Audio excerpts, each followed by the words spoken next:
gentlemen, from Los Angeles, California, The Doors!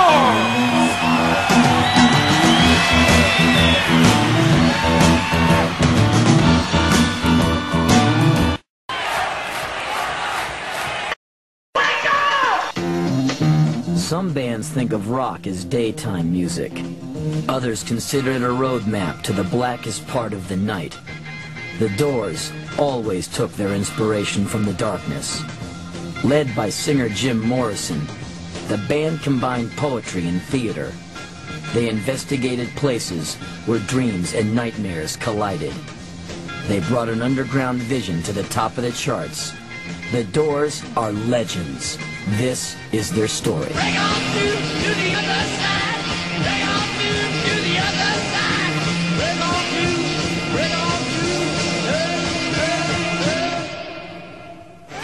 During the early 1960s, California was a hotbed of rock and roll.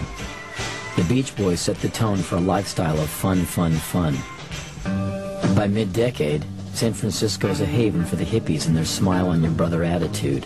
But in Los Angeles, the Doors left flower power to rot on the vine. They looked for truth by moonlight. Separating themselves from hippie values of optimism and community, the Doors created one of rock's most ominous sounds. At the center was Jim Morrison, a film student and aspiring poet. In a theatrical moment, he called himself the Lizard King and told journalists that the Doors were erotic politicians.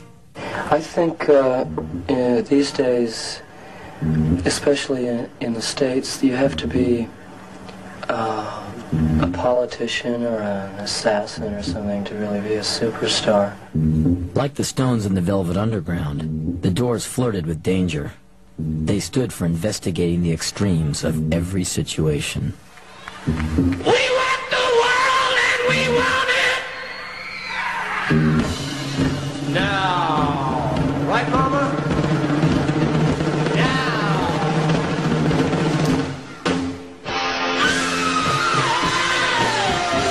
Morrison's emotions were extreme, too. He could be cerebral, he could be derelict. The tension between the two sides was explosive. He reacted against all forms of authority. It made him one of the most charismatic and provocative rock stars who ever lived. One of the most bewildering, too. No one, not even the other Doors, knew what he would do next. James Douglas Morrison was born in 1943 in Florida. His father, a captain in the Navy, was fighting in World War II when his son was born. Jim's middle name was inspired by General Douglas MacArthur, but the discipline of military life wasn't his destiny. Steve Morrison's duties often kept him away from his children. The family moved frequently. By the time Jim turned 4, they had bounced from Florida to D.C. to New Mexico. He never settled into one particular environment.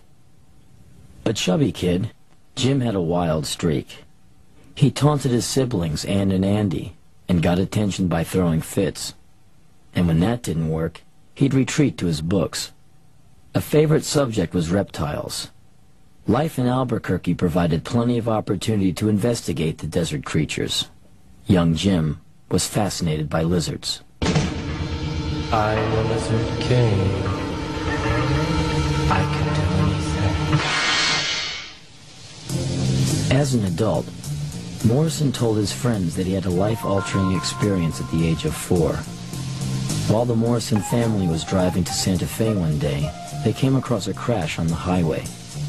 A truck had swerved off the road and into the desert.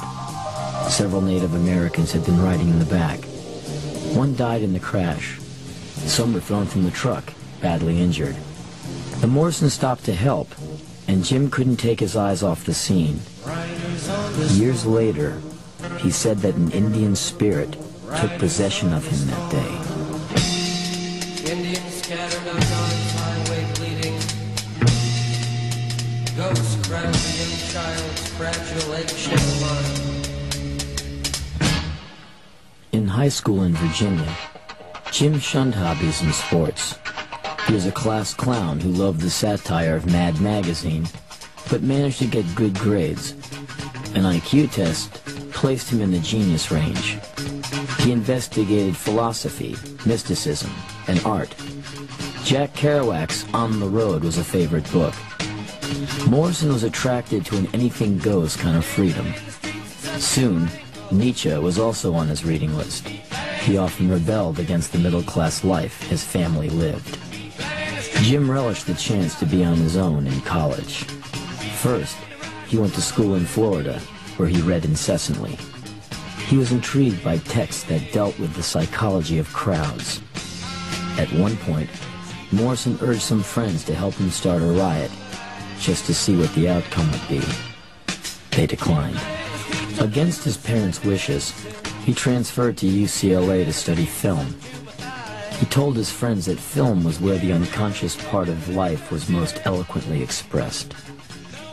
Morrison was taken with two kinds of motion pictures, surrealism and cinema verite. He was fascinated by the difference between sensual dreams and blunt reality. Jim made one film while he was at UCLA. He got a D on it.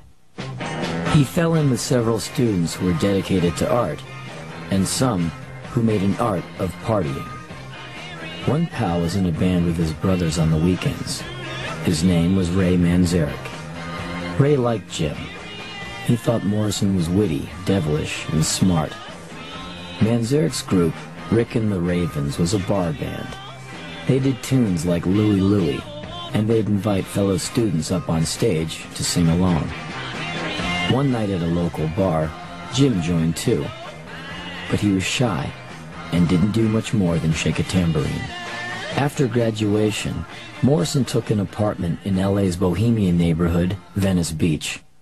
There he read the poems of Rimbaud and wrote his own verse.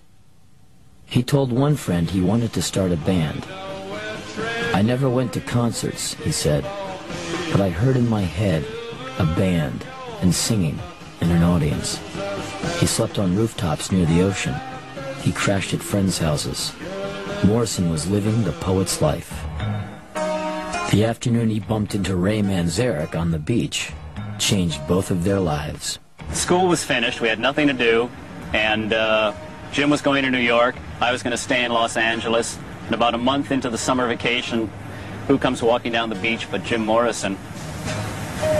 And I asked him, "What are you up to, man? I thought you were going to New York." He said, "No, I decided to stay here and write some songs and stuff." I said, "Well, go ahead, sing one of the songs." And then he did Moonlight Drive, and I thought the words are just amazing. Let's swim to the moon, let's climb through the tide, penetrate the evening that the city sleeps too high. Let's swim out and make love, it's our time to try. Heart beside the ocean on our moonlight drive. Jim needed someone to believe in him and help him set his words to music. He moved in with Ray and began to work on songs. They called themselves The Doors, after Aldous Huxley's book, The Doors of Perception. Huxley's title itself came from William Blake's line, "If the doors of perception were cleansed, everything would appear to man as it is, infinite." At first, the Doors had no drummer. That changed when Manzarek met John Densmore at a meditation class. John was an inventive drummer without a regular gig. He was playing fraternity parties for pocket money when he met the Doors. Together with a bass player, Morrison, Densmore, and the Manzarek brothers cut a demo tape that included Moonlight Drive, Hello, I Love You, and a tune called Go Insane. Columbia Records signed the group, but then dragged their feet about recording sessions. It was clear the band was not a priority. Disheartened, Ray Manzarek's brothers went back to their day jobs. It looked like the Doors were finished. In fact, they had not yet started. In the next remarkable year, the Doors would bring Jim Morrison's vision to life.